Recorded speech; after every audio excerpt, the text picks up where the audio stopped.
Well, some halibut gear. Got some halibut gear. Cracks me up is we had trout gear in here last week, Rello. Yeah. And so we're going from one end of the tackle scale, the elegance and lightweight trout rods, to industrial fishing. To halibut gear. Yeah. Putting some meat in the freezer. Of course, the halibut opener, Thursday of this last week. Some fish coming out of the eastern Strait, northern Puget Sound. I just got a text actually from Riley Fee. Of course, he's the guy that got, I think that fish was 180 pounds out of Port Townsend. Riley got a fish about 250 pounds. It was somewhere between 225 and 275. Regardless how big it was huge a few years ago in the Puget Sound. He got another big one yesterday out there, and I'm fairly certain he was using something similar to this. This is one of my favorite setups right here. A couple of 9/0 must-add hooks here. This is 80-pound monofilament here with a big giant hoochie skirt above it. This is a glow-in-the-dark hoochie skirt. Happens to be pink. I have no idea, but this pink color has been a really good one for me and several of my halibut fishing buddies out there. Run some glow-in-the-dark beads above it. That keeps your hoochie up above the hooks there. It gives you a little spacer in there. And then, of course, you're going to hook that horse herring on right up through the nose. Then with this back hook, you want to tie this so this back hook is pretty close to the tail. You can either skin hook this, or like our buddy John Martinez up at John Sporting Goods likes to do, take some magic thread and just wind that hook onto the side so it's not flopping all over. And it keeps it in place. The other advantage to using the magic thread with this outfit is you're making that herring a lot tougher bait if you go ahead and wrap that on there. Plus, you could add an octopus tentacle, or you could add something else to that too. But this is a great use for your steelhead gear that's a little big that you really use for. Everybody's got some corkies laying around, and stick those things on. But glow is the key. Glow in the dark, and run J hooks. Yes, in the Strait or the Puget Sound. I had another from the circle hooks. I had another traumatic halibut experience on the opener where we had a nice halibut on Hind Bank, and Robbie Tobeck had on. He was using circle hooks, and we were drifting. We weren't anchored. If you're anchored, you can get away with you can get away with a circle hook, but when you're drifting, stick with J hooks. Even then in the Puget Sound, I just think you should run J hooks. And I'm not going to argue that point with you. So now what do you got here? Okay, so we got a heavy duty. Okay, we got the big lamb of glass here. We got the big old rod.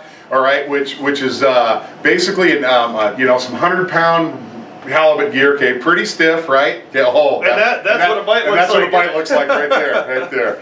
And then a Daiwa C-line reel, and these reels are absolutely bulletproof. Okay? What's that, 100-pound braid? 100-pound braid, no level wind, okay? And then this is Roller Guides. This is a pretty heavy-duty outfit. Then I like running in Puget Sound, I like running the tuna cord spreader. Now our buddy Kent Alger at Three Rivers Marine can set you up with this. It's really, really simple, but you want it. A lot of guys, I see them making the mistake of using Coast Lock or salmon-type swivels for halibut, snap swivels. You don't want to use that. You want to use corkscrew swivels. I love corkscrew swivels. They're the toughest, okay? Then you make one end of the tuna cord off to a big swivel. You put a slider on there that's going to slide your lead. This happens to be a 20-ouncer. For the tides we have on the opener, it was all you needed. And then another corkscrew that lets you snap your leader on. So then when you're done for the day, you just take this off your corkscrew and you stow your rod. Get that lead off of there, and so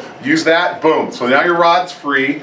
Then you just got to take care of your other gear, and you just go ahead and you take this off, and you can store that lightweight. Then you can just drop this in your lead tray and leave the tuna cord on there. Nice thing about the tuna cord, it does two things. When you're banging around on the rocks, this protects that braided line, because sometimes that'll get a little chewed up and you might get a nick in there and break your line off. It also gives you something to grab when that halibut comes up. Because as you know, when you grab braided line, you can cut your fingers and kind of injure yourself with that stuff. So this is kind of nice to have on there when you're grabbing your line, messing around with the halibut on the surface. So exactly. So pretty handy. I don't run them simply because I break off a lot of gear from Southeast Alaska, and I don't anchor much. Right. So I don't run these, but I know a lot of guys that do it, and it's a great setup. It's a good setup, good way to go. Definitely a good way to go. So Puget Sound Halibut 101, you want to look for flatter tides. You want to look for anywhere between 120 to 220 feet. Even there's guys that even fish deeper than that for some of the we bigger got some fish. reports out of Port Townsend, 400, 450 feet of water. You know, usually you're right, Nelson, 150 to 200, 250 is kind of the norm around here. And if you're scouting around for a spot, you want a plateau. Now that's opposed to a pinnacle. Pinnacle, really rocky, come up and down, good lingcod habitat.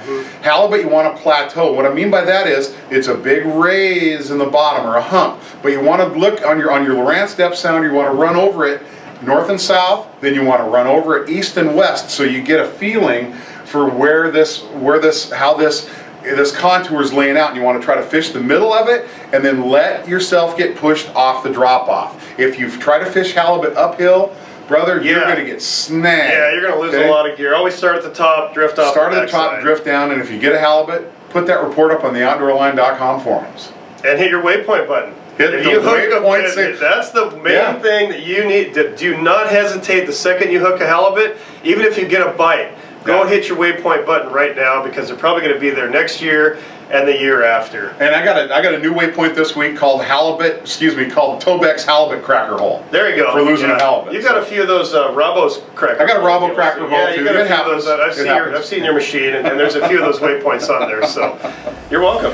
We'll see you next week on the Outdoor Line on 710 ESPN Seattle. Thank you.